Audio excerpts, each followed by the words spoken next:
Great War Stream, go. Okay. Let's go to my channel.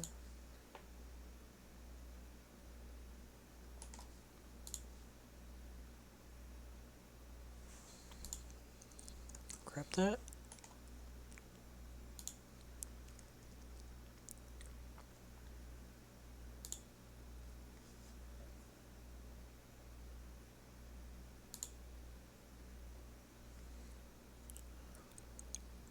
Email everybody. Last time you know the drill. Cool. Alright. I took a minute to get started today because I needed to eat and also got a smidge late starting on my other class, so I figured I'd give myself a moment to have a bit of food, which, you know, Pop-Tarts. And drinking the last of my milk, so I have to venture out for that. What the fuck?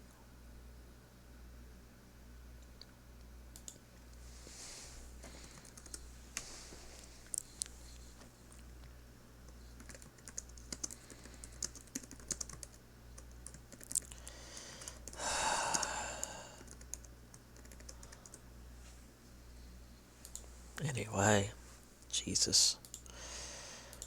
When you're friends with weirdos on the internet. Alright.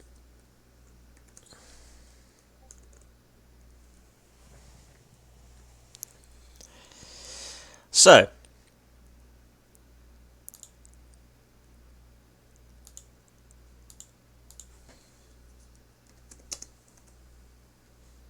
Okay, I gotta quit. We ended here. I'm just going to jump right into it because I need to get through as much as possible because we don't have a lot of time left in this semester. I didn't realize how little time we had left until like last week. So Germany sent back Lenin and Trotsky. The Bolshevik Party rather, was gaining power, and despite it meaning party of the majority, it wasn't the majority party.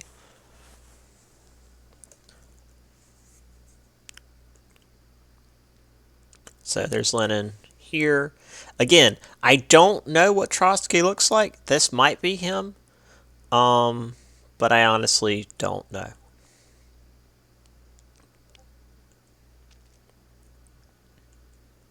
All right. So, October 1917.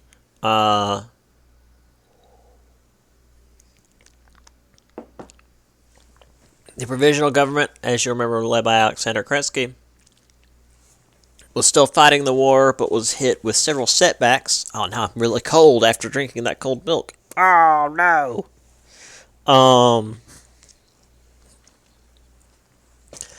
Hit with several setbacks on the Eastern Front. October 25th, ahead of the elections, the Bolsheviks. Hold on, let me turn this down a bit. I didn't realize how bad it was. For some reason, when I try and do this on Twitch, it's extremely loud or extremely quiet. Anyway,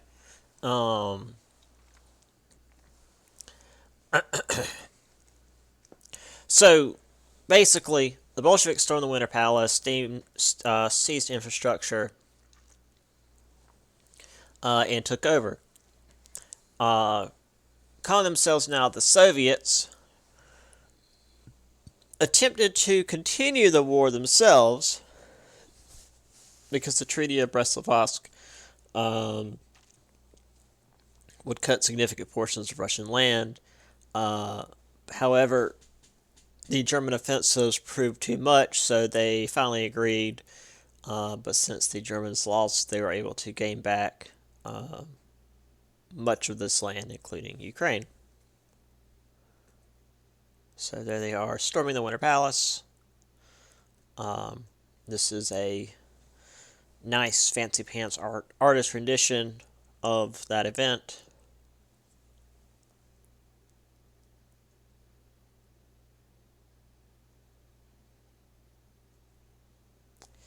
And there's the Treaty of Brest-Litovsk ended up cutting out of Russia.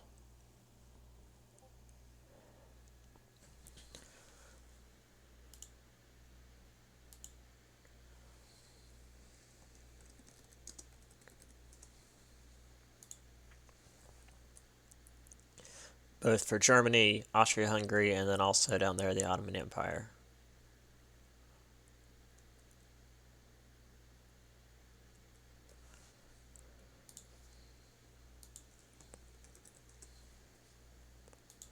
Anyway, the war did end for Russia with the Treaty of Brest-Litovsk, but it endured lots of civil war after. We'll talk about that next chapter. Bulgarians, Austrians, and Ottomans made separate peace treaties, forcing the Germans to go it alone for the last few months of the war. Let me see. Does it say?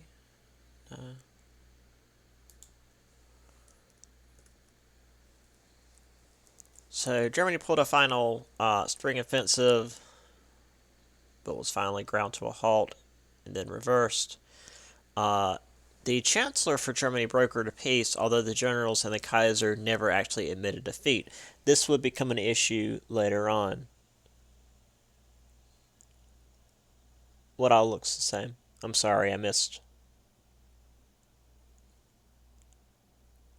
when you commented. I wasn't actually expecting anybody to show up. What looks the same? I'm sorry. The the guys in, yeah, they're all big Russian dudes. Yeah, all these guys look pretty much the same. That's why I'm thinking this might be him because he's sitting next to Lenin and he's actually looking for the camera. Yeah. I thought you meant like that. I'm like, well, it's a map. Yeah, no, you're right. Oops.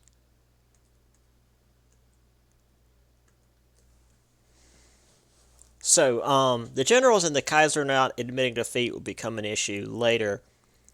Um, and while the armistice was signed on the 11th of November 1918, it took time to actually work out the terms of the peace. So the war was ended, but the actual terms of what would happen with the peace took quite some time to work out.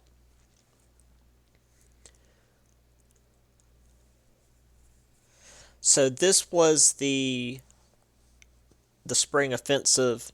The Germans, having come back from Russia with renewed vigor, pushed against the French lines, forced the French back, as you can see down there in southern France, while the British held the First and Third Armies up there to the north. Um,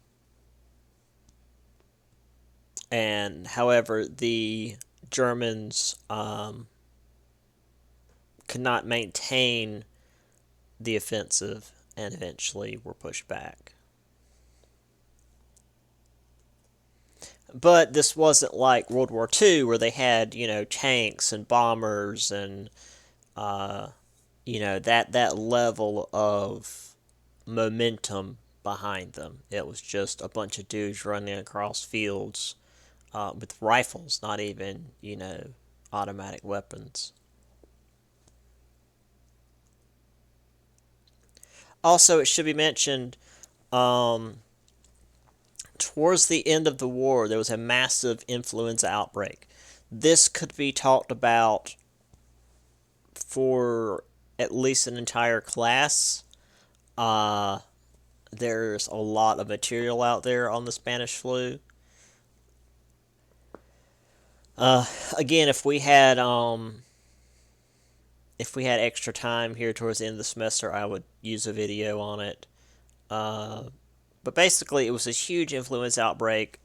It was a different strain of the flu that people were not prepared for. It killed an estimated 50 million people worldwide uh, at a time when the world population was around 1.8 billion. So it killed it was percentage wise, it wasn't quite as bad as, say, the Black Death, but in terms of sheer numbers, it's one of the worst things since it sheer numbers is still not as bad as like smallpox, but in such a short period of time, it's the worst thing we've had since the Black Death.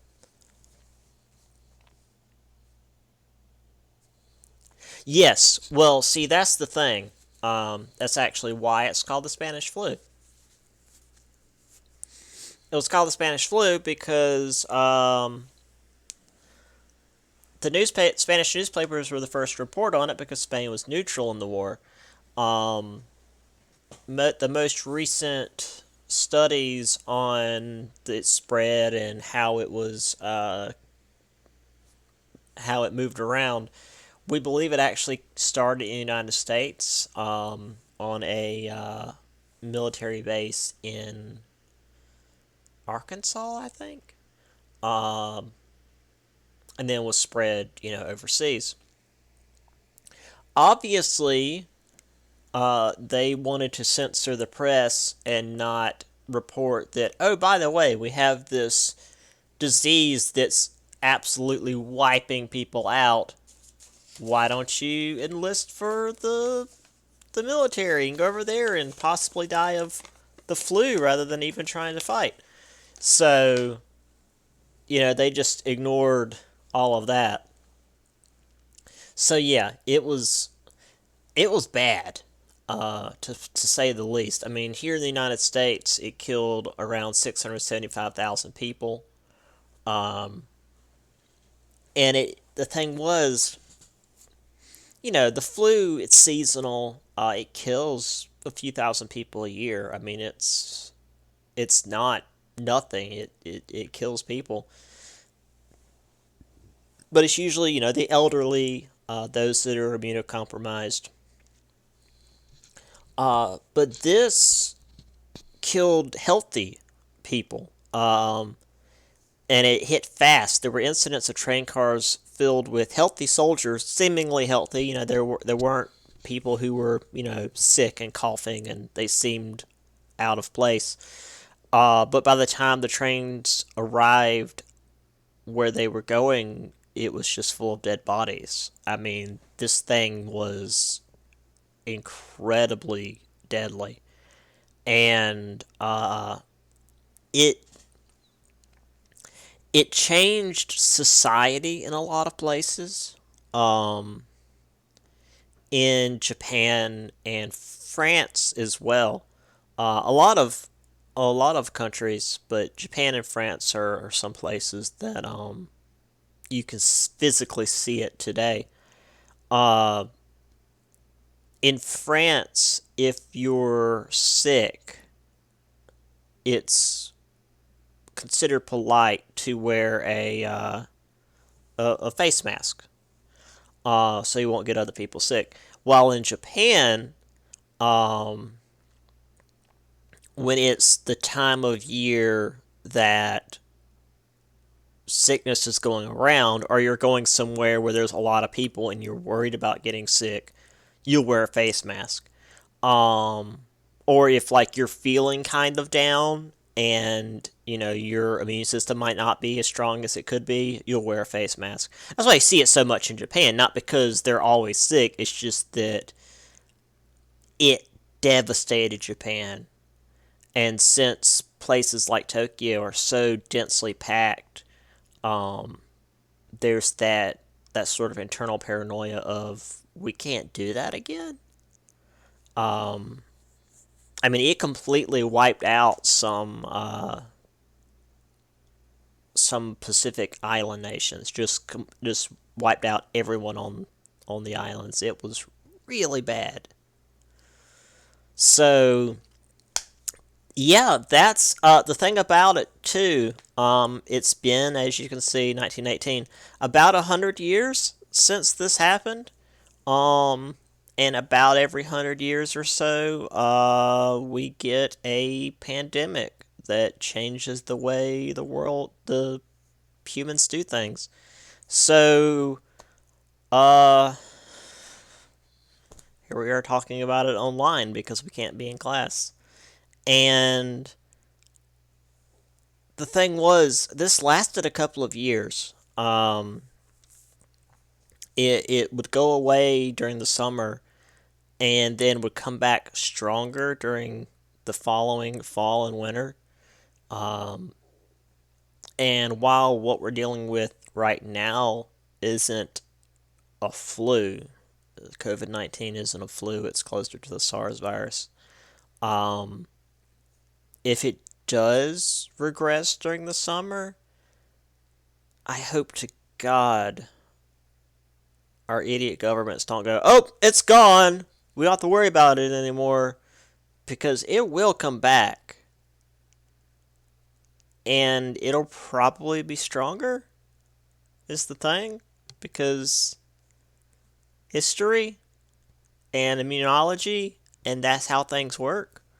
So, just FYI, it's happened before, literally 100 years ago. 1820, there was a massive cholera outbreak that did a ton of damage. In the 1720s, there was another huge influenza outbreak. So, like, every 100 years or so, it happens. So, just FYI. So here's like warehouses being made into makeshift hospital rooms.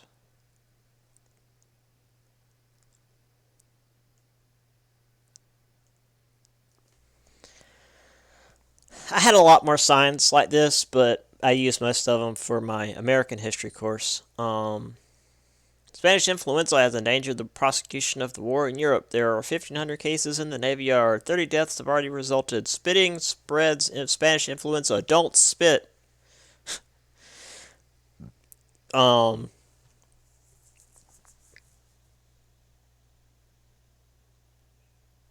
yeah, the 20s are exciting. Oh, the Roaring 20s. Um, yeah, we'll see. We'll see what the rest of the 20s have in store for us. I mean, my God, we're just now in April, and we have seen a lot already, haven't we? Anyway, um, so the countries that were victorious still had a hard time deciding how to settle the peace. Um, France and Britain wanted a very hard, aggressive peace. Don't spit and wash your hands, exactly. Um, Woodrow Wilson had these 14 points set up as guidelines to try and increase the stability in Europe. Two of these main points were national self determination, so nation states with ethnic populations, to avoid what started World War One, and the creation of the League of Nations to handle international disputes. So, the League of Nations was basically a beginning of the United Nations. It wasn't as strong as the United Nations. And while people often like talk crap about the League of Nations, like, oh, the League of Nations wasn't any good. I mean, he did what he could, and if he had presented the United Nations as it is today, back then, he wouldn't have been able to get it as far as he did. Baby steps. And despite managing to get the Europeans to agree to it, Congress would not join the League. Because, of course. The self-determination aspect was turned into mandates. These ethnic nations were allowed to be created, but they were given to the more powerful nations like Britain and France as sort of like caretakers until they were deemed able to govern themselves. Because it's always something.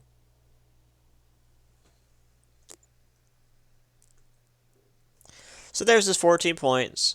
Diplomacy, freedom of the seas, economic barriers, reducing armaments, colonial claims, and then, various territorial issues. And then finally, this Association of Nations, or the League of Nations, as it would be called.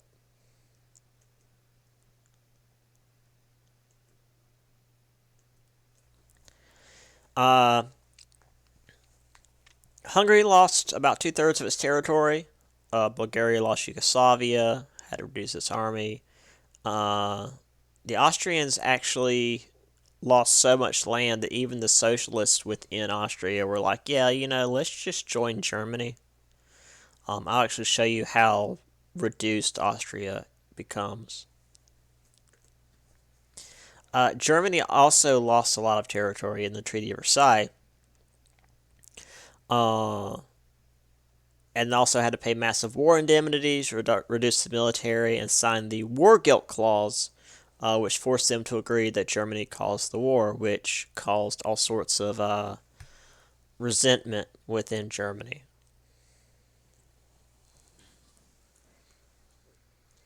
So this is the Europe after World War One.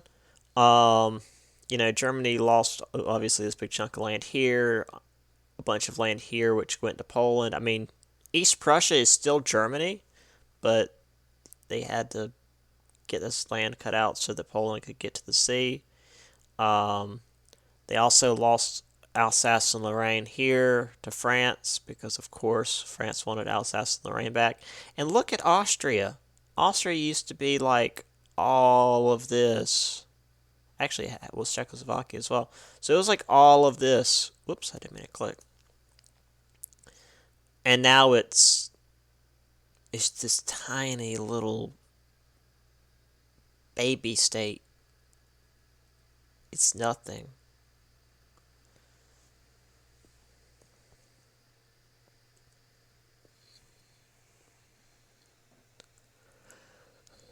I mean, Austria used to be in charge of everything, really. And now it's barely there.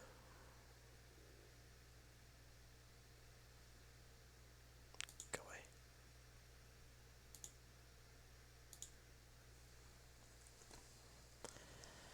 And finally, before we finish this chapter, and then I'm going to move on to the next chapter because, as I said at the beginning of class, we're a bit behind. So it's like, all right, this is the last bit for the test, and then everything else is going to be for whatever I can get on the final. So, the Ottoman Empire was all but destroyed. And the Greeks tried to take Istanbul and Asia Minor coast. But the Turkish army under the leadership of Mustafa Kemal absolutely smashed the Greek armies, drove them as well as Greek and Armenian civilians out of Asia Minor. And in 1922, Kemal and the Greek statesman Eleftheros Venizelos issued a trade to try and keep genocide from happening. So 1.2 million ethnic Greeks who spoke Turkish because they had lived in Turkey for generations were sent to Greece, and 800,000 ethnic Turks left Greece to go to Asia Minor, which would only stall the genocide that was going to happen anyway. So, that is the last of chapter. What chapter is that? I don't remember. 22. Um, I am going to convert the test into the essay style test over the weekend. I'll post it either Sunday afternoon or Monday. You guys will have like a week to work on it, so I'm not going to rush on that. Um,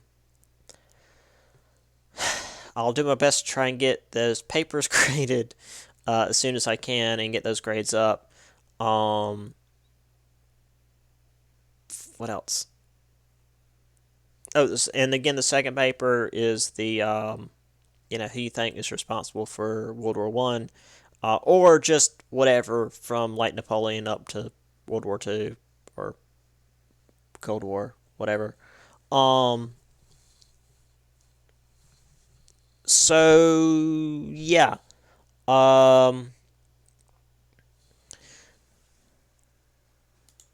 Now, according to the uh calendar, um, the last day of class is the 27th, which is not a day we meet.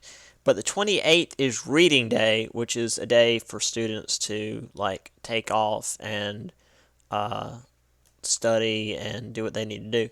So I will do my best to be available.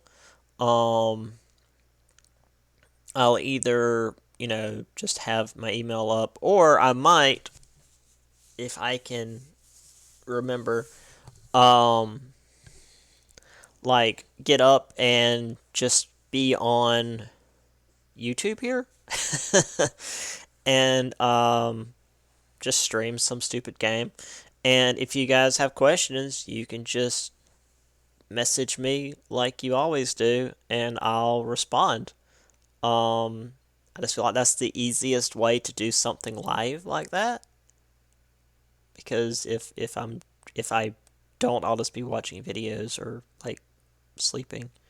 So yeah, but anyway, I'm gonna move on to the next chapter. Unless you guys have any questions regarding this one.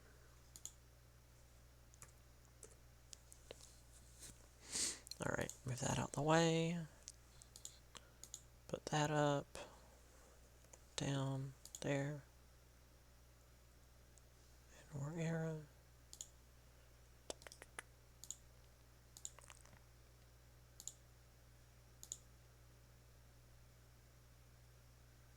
So glad I can just like change. Oops. I can change it just like midstream. I have to move everything around. Okay. So chapter 23 is the interwar era.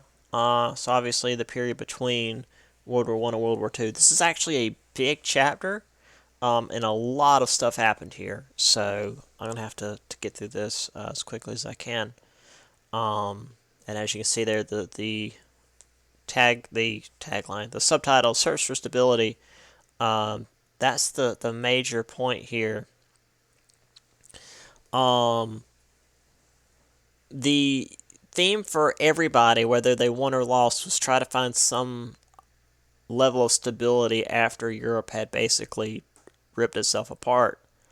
Um, Everyone was in economic shambles. The victors were in massive debt to the United States. The losers, especially Germany, owed huge sums to the victors. The idea was that the that Germany would pay, that Germany would pay money to France and Britain, and then France and Britain would use that money to pay back the United States. And that was like, okay, where's Germany going to get the money? They were the ones that lost. They are in as just as much financial difficulty, if not more, than Britain and France. Also, due to the massive shift of everyone out of the countries for 4 years, and the just brutalization of the countryside, strained or stunted agricultural output. the strain of the returning veterans, the as they call it, shell shock at the time, uh, had many countries actually rejecting liberal democracy for something that they felt would keep things more stable. Actually, I forgot to tell my other class, there's still areas in France where people are not allowed to go, um, and where the water is dangerous because it's still so full of uh, munitions, unexploded bombs, um, lead, whatnot from World War One. Like it's been over 100 years now, and it's still they're called red zones. You're not supposed to go there because it's still dangerous.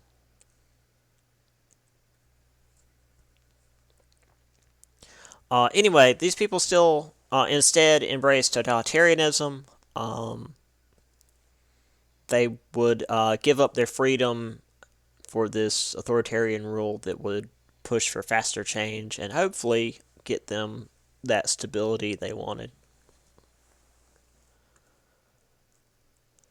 So, we're going to spend most of the rest of this class talking about Russia because a lot was going on in Russia. So, we talked about the Russian Civil War, or mentioned the Russian Civil Wars. Yeah, it's pretty bad. Uh, I mean, they've shown. I mean, I've seen like some stuff online about those areas. It's mostly like unexploded artillery shells and stuff. But I mean, it's bad. Just shells and uh, mines and bullet casings and and all of that is uses chemicals and stuff that's leaking into the groundwater, and it's not safe. Um. So, once the war against the Germans was over, the Red Army, which was headed by Leon Trotsky, uh, moved against the White forces, which is to say the liberals and Tsarist loyalists. Now, the Red Army grew in size quickly, which was filtered by indoctrination and promises of this workers' paradise. Now, despite Russia, well, I shouldn't say despite that. While Russia was on our side, no, I was gonna say Russia was on our side in the war, but technically it was the Tsars that were on our side. So we were like, well, we got to help them out. Um, we sent 15,000 men through Archangel to keep the communists from spreading, although they departed a year later. The Japanese landed forces at Vladivostok that stayed until 1922, but then finally left the white forces to their fate. And the fate is to say we don't know any. We have very little records of these forces because the Soviets tend not to leave very many records behind when you oppose them.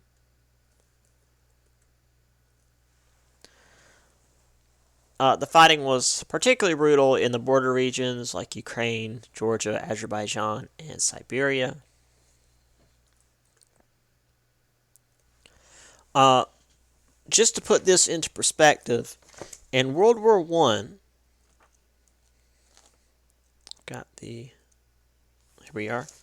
1.75 million military deaths happened in Russia, and 2 million civilian deaths occurred due to World War One. In the civil wars and starvation that followed in Russia, 10 million people died. So, like, World War One was bad for Russia, but the civil wars following the Bolshevik Revolution were substantially worse. So here we have where the Bolshevik main, where their main group was here, and then they began pushing out. This was where the anti-Bolsheviks were, down this way. There's Archangel up here.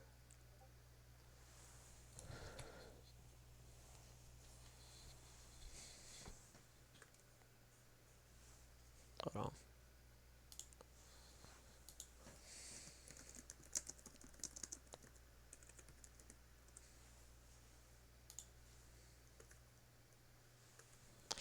So, while Marx and Engels had a lot to say about overthrowing the capitalist system, they actually didn't talk a lot about what you do after you do that. So Lenin just sort of had to make it up as he went. But his ideas, while they kind of worked, weren't really hardline communist. Yes. Um, so Lenin had the state seize control of private businesses to pay for the debt, and also got rid of the Romanov line in July of 1918, which is to say, put them against the wall and put a lot of lead in them.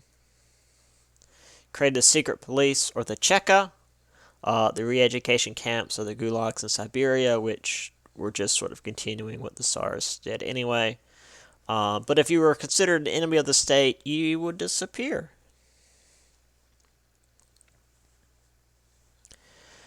This party was headed by a 5-man Politburo, but, everyone knew Lenin was in charge. And, I mean, they respected that. Not too many people were opposed to Lenin being the one calling the shots. So there he is again.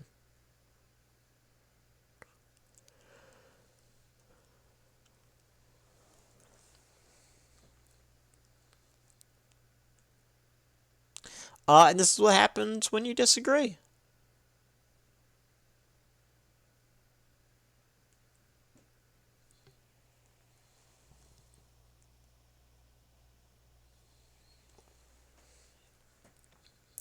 Yes, the gulags. So the gulags, it wasn't just like you went out to Siberia and they let you freeze to death. Oh no, they put you to work. Um, this was one such camp where it was just like you moved around rocks and broke rocks and lots of rock-related stuff. Let me get my shirt. One camp was interesting. Basically, they broke the camp up into two groups, and one group would build a railroad, and the two groups were far enough apart that they didn't see each other.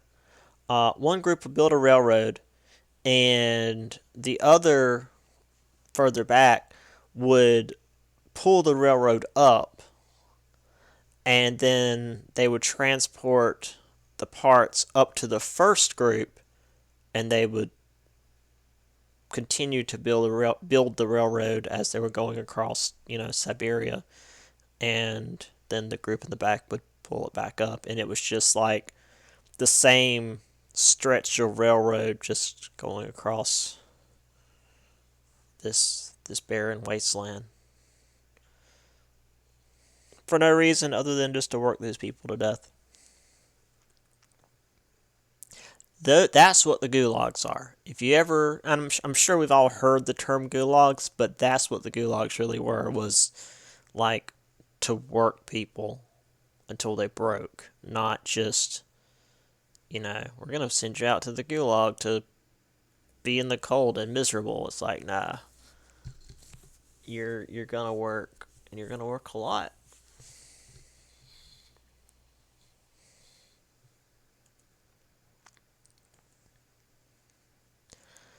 So, during the Civil Wars, the Bolsheviks tried to use the policy of war communism. The peasants would have to live on collective farms, dissolve all their private property. Um, this resulted in massive resistance and starvation, so Lenin pulled back and decided to implement what he called the New Economic Policy, or NEP. Peasants could keep the land they had seized during the wars, and expanded a private sector, um, just long enough for the economy to get back on track. This also allowed for artists and writers to express themselves a bit more. It wasn't as, aggressively oppressive. So there was a bit of a cultural renaissance within Soviet Russia. I wish you weren't so tiny because you're so cute, but I can't really show you because I don't think my laptop can look down that far. Trying to leave my laptop back up there. Anyway, so again, the NEP was supposed to just be temporary. Lenin died before he could end it himself. So he died on January 21st after several strokes. They renamed St. Petersburg / Petrograd Leningrad in his honor. And he is still on display in, excuse me, in, I believe, it's St. Petersburg again. But his body is still on display.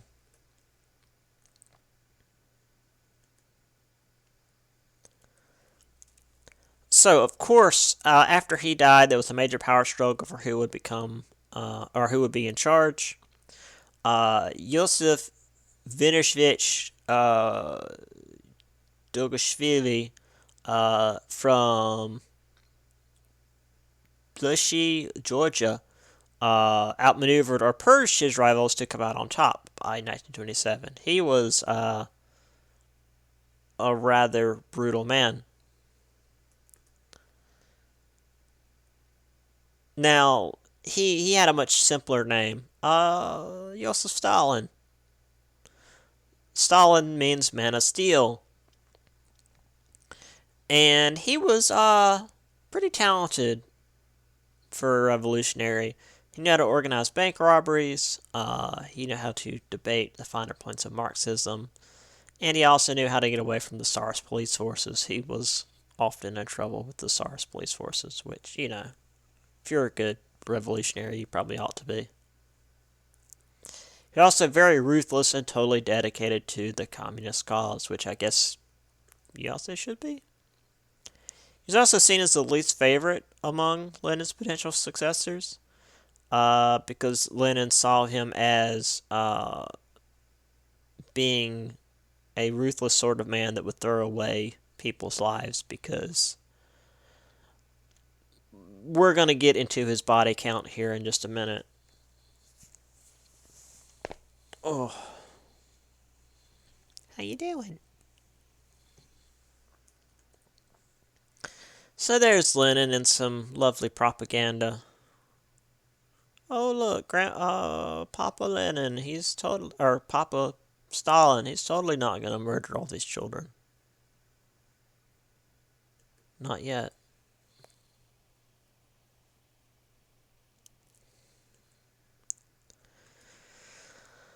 So 1928, Stalin put an end to the NEP and began his first 5-year plan. So, as we mentioned, Russia was not industrialized yet. So, he felt the need to make the Soviet Union industrialized. But first, they needed to have an agricultural revolution before they could have an industrial revolution. Now, remember, the agricultural revolution happened like near the beginning of the semester. So he's got to force an agricultural revolution before he can have an industrial revolution. Uh, so the Bolsheviks and Stalin forced this through collectivization. Basically, the peasants and nomadic people had to settle in these large-scale collective farms. It told them where to live and what to grow. They also had to have quotas to do away with hoarding and black market trading. Good baby. Sorry, this cat is very distracting.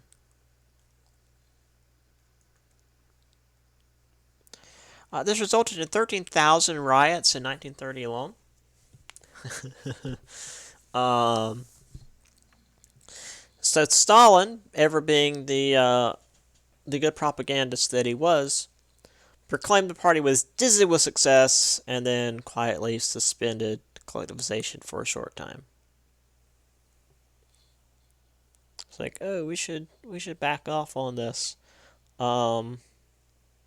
And then the official word was, oh, we're doing so good that we're gonna suspend this for a little bit. What do you want? Oh.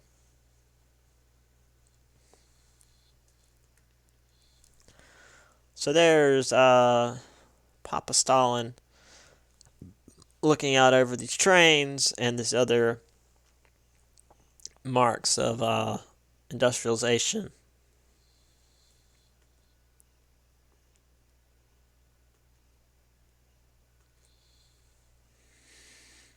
However, if you did not meet the quotas, you were considered kulaks, which was Russian for tight fist, and were forcibly resettled to farms, factories, or sent off to gulags in Siberia. You know, stuff you probably didn't want to do. So in 1931, Stalin made a point of taking revenge on the Ukrainian nationalists who had attempted to resist being pulled into the USSR by setting quotas so high that the peasants would not be able to fill them even if they sacrificed seed grain. So, quick bit of info if you're not familiar with farming techniques, but when you bring in the harvest, you don't use 100% of it for, sending off to market. You keep a percentage, I think like something like 20%. It's a decent size. Um, to the side for seed because you need to grow more next year. Um, so even if these peasants sacrificed all of their seed grain, which would mean that they wouldn't be able to grow any next year, which would be devastating for them, they still would not be able to fill these quotas that Stalin forced on them. So the next year, he accused them of hoarding grain, sent in the Red Army to confiscate any grain from homes and barns, which, they were using for food. So in 1933, people were dying at a rate of 10,000 per day. Cannibalism had become commonplace, and all the while, Stalin was exporting grain to other countries. Nearly 9 million people starved to death because of Stalin's intentional policy, because Stalin was a monster. So there's some children starving. By the way, there's going to be some awful stuff. I just want to FYI. There's a bunch of starved children. Yeah, so to this day, people in Ukraine, like, they've not forgotten this. But apparently it depends on where you are in Ukraine. And also if you lived through the fall of the USSR or not. I had a student who was from, I want to say, Western Ukraine. So, like, she was from a part of Ukraine that wasn't really part of the USSR when all this happened. And so like, her opinion of Russia was, whatever. But her mother in law was from northern Ukraine, which was in the middle of all of this. And her opinion of Russia was that, like, that Russia was literally where the devil lived. Like, there was no ambiguity to it. It was just, Stalin was literally Satan incarnate, and there was no two ways about it. So it's quite interesting. I mean, not to say that my student, who was a middle aged woman, just FYI, not to say she was, a, a regular age student, but she, not to say that she didn't think it was awful what Stalin did, but her ancestors weren't directly affected by it, so they were like, yeah, Stalin's a monster, but we recognize that as something that happened, while the people that it happened to are still deeply affected by it, and it's quite interesting to see it, within just a few miles apart. So Stalin became quickly paranoid. He began purging the Communist Party, the army, the bureaucracy, and even his own inner circle. Leon Trotsky, head of the Red Army, and Lenin's right hand man, himself was expelled from the party along with 1,500 sympathizers. In 1927, by 29, he was exiled from Russia entirely. And by 1940, he suffered a lethal case of ice pick to the brain in Mexico, thanks to Stalin's agents. Um, Stalin was terrified of anybody with talent.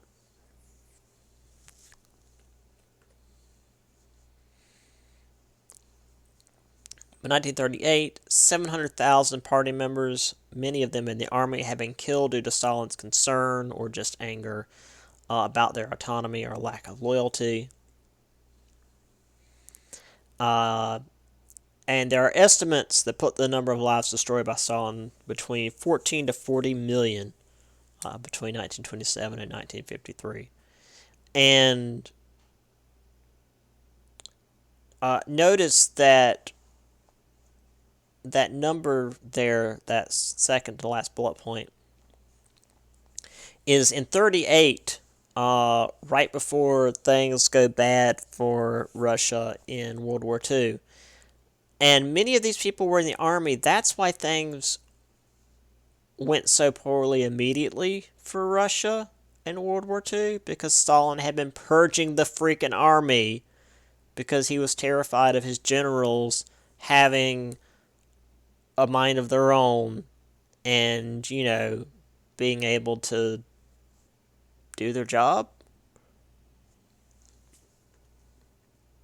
So, just Stalin having people killed.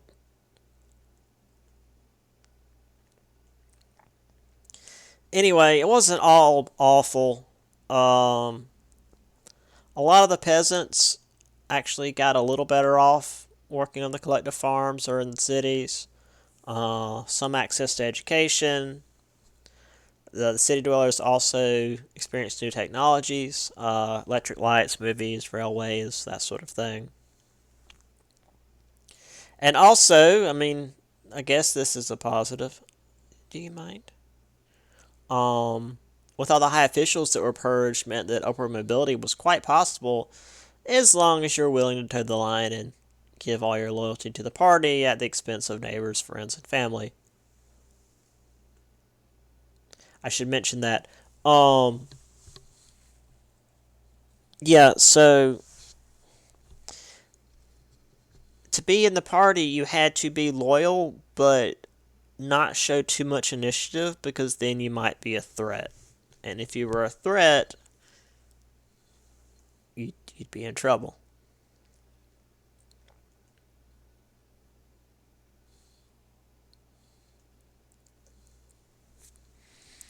Obviously, the Soviet Union had a very good propaganda machine. They were constantly told how much better off they were under the Tsar Empire, or even the unequal capitalist regimes in the West, which again is the same thing the capitalist regimes were told.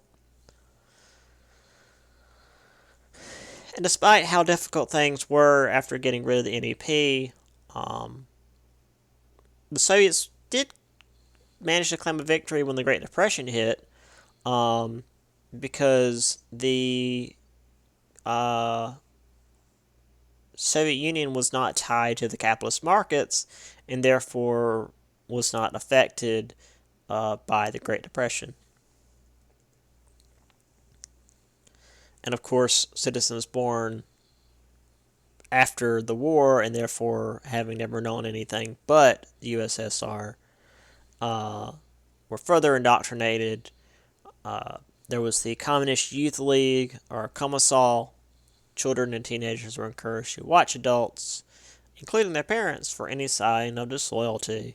So you couldn't trust anybody, even your children.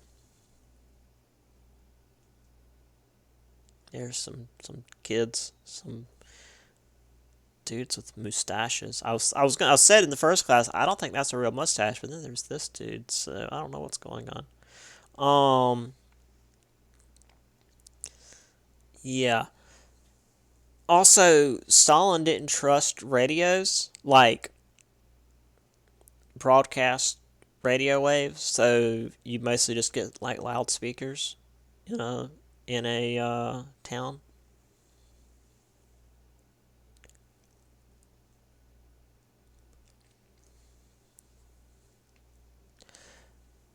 So, of course, the Tsar's secret police were bad, but the Cheka was especially brutal.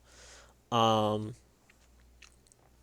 if you were caught complaining or otherwise disloyal, uh, including just falling behind on quotas, you were met with violence. So many people would call out their family or neighbors to be seen as a good comrade and be treated better by the party, or just to escape violence themselves.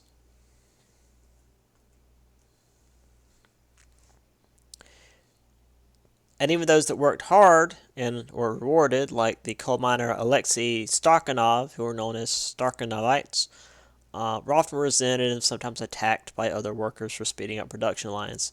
So yeah, Alexei Stakhanov um, was the coal miner that was able to um, do better than his quota, and so the response from the party was, "Oh, you did such a good job. We're just going to make this the new quota." And all of his fellow workers were like, "You son of a bitch! Now we have to work harder."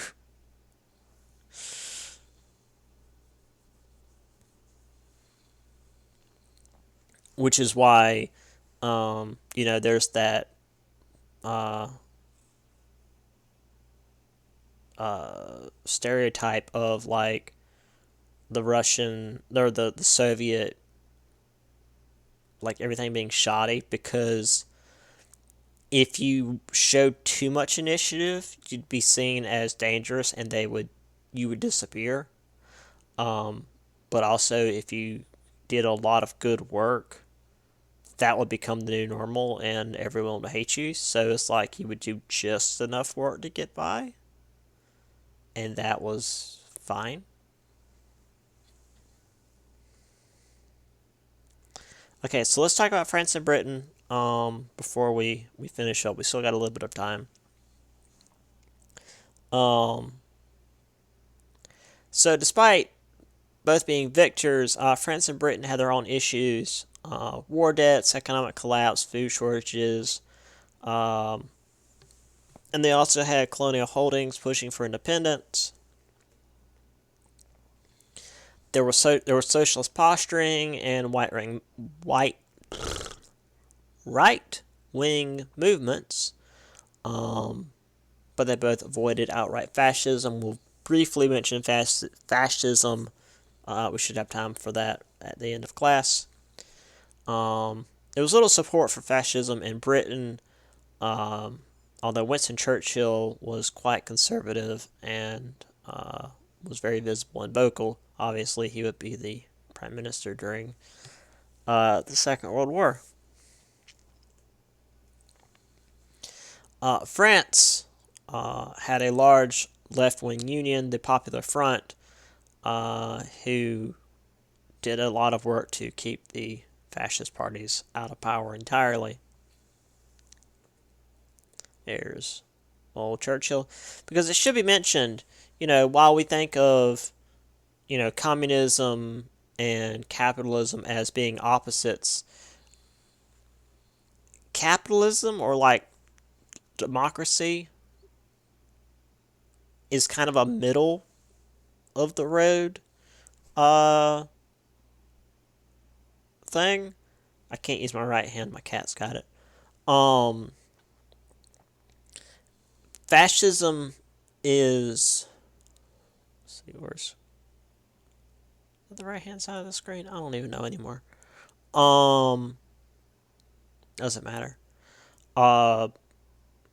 Fascism is a far right ideology, and communism is a far left ideology.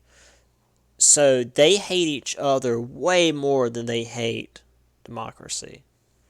So having this left-wing union, this socialist union, helped France not even really have to deal with fascism because they were violently opposed to having fascist parties involved at all.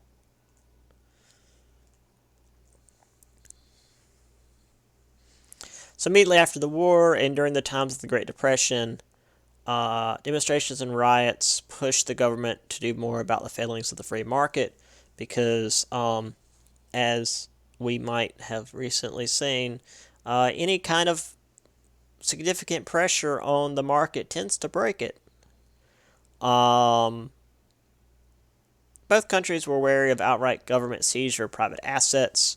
They were willing to listen to some demands to avoid revolution. So 1919, 8-hour days were made standard. Labour Party in Britain was placated with government-built flats to replace the awful slums the workers had been subjected to. So hey, government housing. So this created the modern welfare state, safety nets to prevent starvation and keeping citizens from becoming extremists.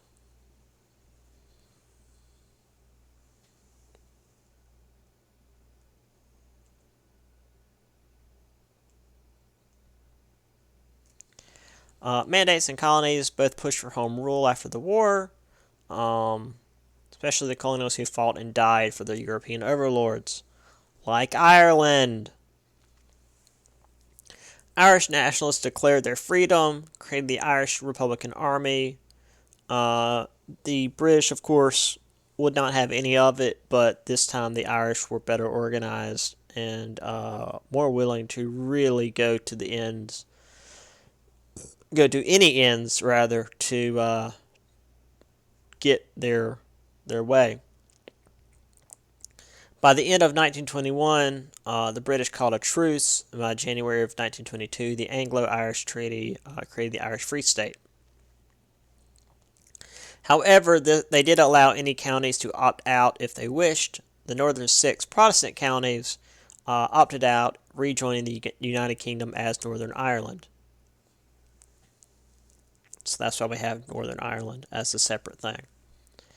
1922, Egypt was free of England. In 1932, Iraq as well. However, not everybody was able to get away from British rule. Mahatma Gandhi in India and Siasan in Burma discovered that. French, Spanish, and Dutch colonies also revolted, attempting to gain their own independence. So there we have Dublin having been shelled from the sea by British gunboats.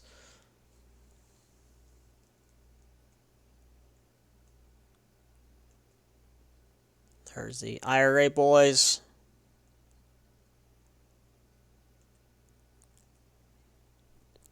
And there they are again with their guns and their flag and the dog.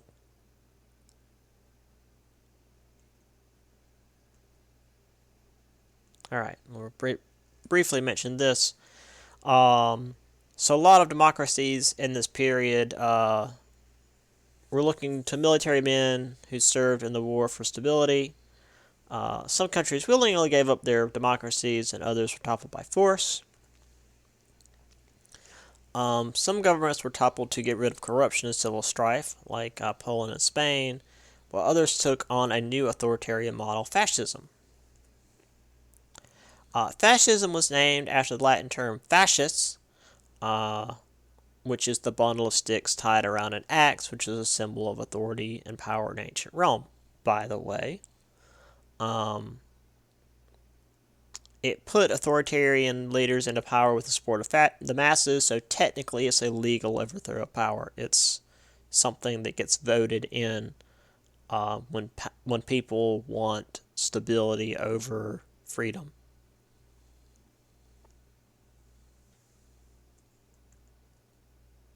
And we'll talk about fascism and communism next time.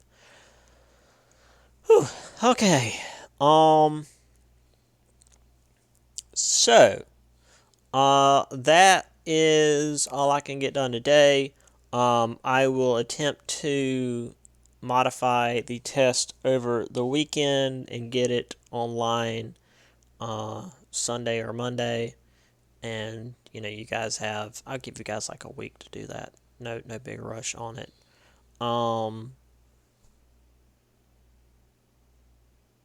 Yeah.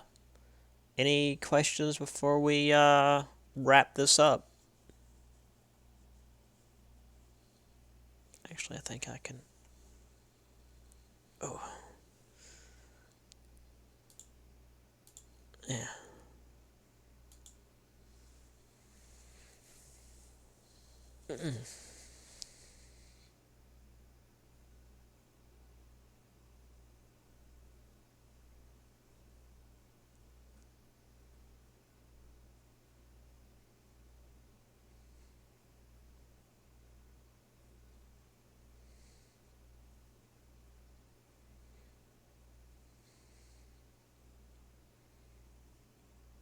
We all good?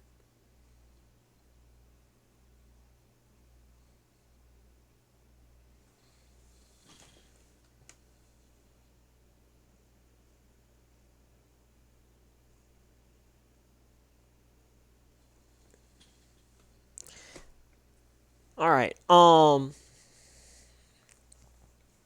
So yeah, we'll continue on Tuesday. Hopefully knock this chapter out and move on to the next one. And then be able to finish that by Thursday. And then I'll be able to give you guys the final exam when it's final exam time, which I know is a bunch of tests all at once, and I apologize for that, but it will allow us to have as many grades in as we can so that the stuff won't be too heavy.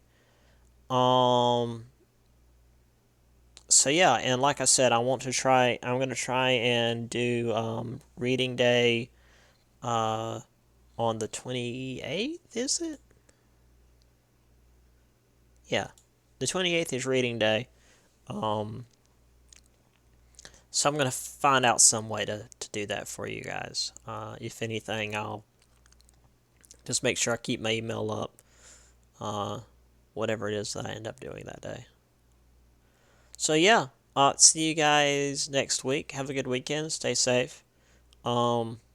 As as Megan said, don't spit and wash your hands.